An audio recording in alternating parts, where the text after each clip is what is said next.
People talk about God all the time, but almost no one ever asks the two questions that actually matter. What is God, and why should any of us care? Well, before we can figure out if we should care, we'll need to have some idea of what God is first. At his core, God is being. Full stop. I do not mean that God is a being, and I'm not even saying yet that he exists. What I mean is that God is not within reality as one being among many other beings. God is being. He is reality. God is understood as the ground of all existence in both philosophical and religious traditions. For example, one of the most popular religious traditions is the Judeo-Christian tradition, which includes the Bible. And in the book of Exodus, Moses asks God what his name is, and he says, "I am that I am." So in the Bible, God's name is I am, or rather stated from our perspective, he is that he is. This is also what God is defined as in philosophy, regardless of particular religions. But what does that actually mean? Well, an easy way to think of it is to consider that everything has two properties. One, what it is, and two, that it is. In other words, it has a nature that describes it, and an existence, which is the fact that it either exists or does not exist. For example, a unicorn has a nature, but it does not exist. As a human, I have a nature, and I also exist. I did not exist in the past, but I do now. While, and this is a fun fact, technically, unicorns did exist in the past, but do not exist now. If you want to look into that more, the scientific name for their species is on screen and more info is in the description. As always, the truth is often more complex than we expect, and if you appreciate carefully asking deep questions like these, please like and subscribe. Anyways, what we're saying about God is that his nature is his existence, and they are not two separate things for him like it is for us.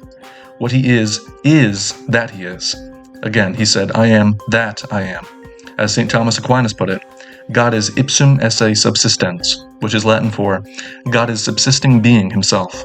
The word subsisting there means that God's being exists through, with, and in itself. This is probably a difficult concept to wrap your mind around, but don't worry, that's okay.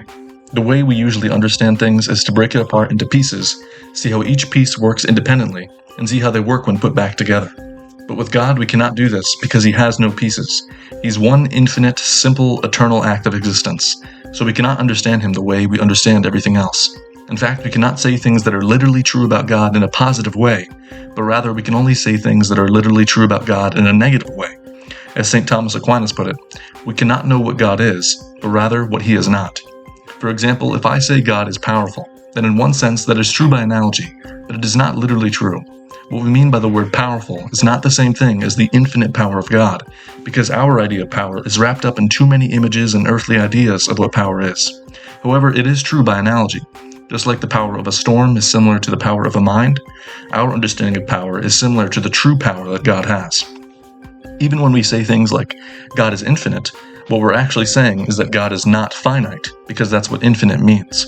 The Catechism says, "Admittedly, in speaking about God like this, our language is using human modes of expression. Nevertheless, it really does attain to God himself, though unable to express him in his infinite simplicity.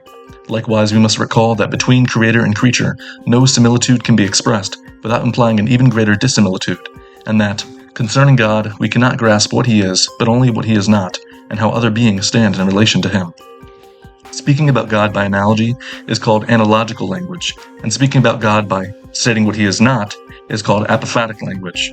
It's important to use both when trying to understand God, because analogies help us understand the perfections that God has, while stating what he is not helps us remove the creaturely limitations that come with those ideas. So what else can we say about him? In the general philosophical tradition, God is one, meaning he is perfect unity. God is also infinite, meaning he has no limits. He is also immutable, meaning he cannot change. He is eternal, meaning he has no beginning or end. He is omniscient, meaning he has no limits to his knowledge, and he knows all things. He is omnipotent, meaning he has no limits on his power, and he can do all things. He is omnibenevolent, meaning he has no limits on his goodness, and he is all good. He is incomprehensible, meaning he cannot be comprehended by his creation. He is inexpressible, meaning he cannot be fully communicated with words. And he is simple, meaning he has no parts. In fact, his simplicity is properly understood at what makes him God, because only God's nature is his existence. He is just the simple act of existence. And because he has no parts, he also has no attributes. When we speak of God's attributes, we're not describing separate qualities in him. We're describing the same simple reality from different angles. It's our mind's attempt to understand that makes it appear that these are different attributes. In other words, his being is his simplicity, which is his omnipotence, which is his oneness, and so on. So in summary, God is one, infinite, immutable, eternal, omniscient, omnipotent, omnibenevolent, incomprehensible, inexpressible act of simple, sheer existence himself. Yeah, it's no wonder people have trouble talking about him. Now, I know I've been quoting Christian sources in this video, but notice that this description of God is not yet a fully Christian view. It's a substantial leap to go from this philosophical idea of God as the ultimate reality to the Christian idea of God being a trinity and being super personal and relating to us as a father, brother, and spouse, or that God interacts with his creation anyway, or that he's the God of Abraham, Isaac, and Jacob, or that he is Jesus Christ. I bring that up because a lot of people will begin to learn about God and rightly notice that this philosophical conception of him is not the full idea we have of him in Christianity. We are simply not discussing these aspects of him yet because we are only discussing what can be known about him through the natural light of reason alone first, like if he even exists at all. Only after that will it make sense to discuss these other Christian ideas about God. So we have a basic idea of what God is. That's great and all, you might be saying, but why should I even care?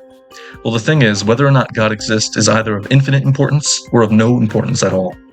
If he does exist, then it is infinitely important to act upon that knowledge because of the potential infinite consequences.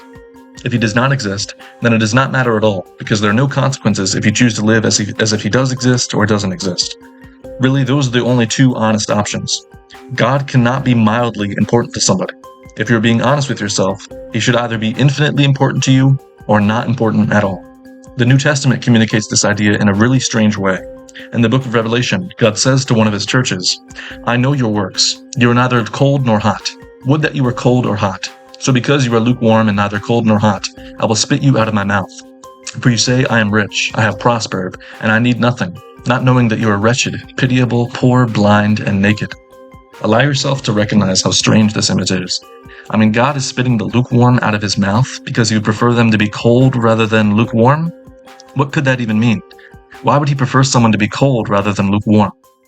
Basically, God wants us to be truth seekers.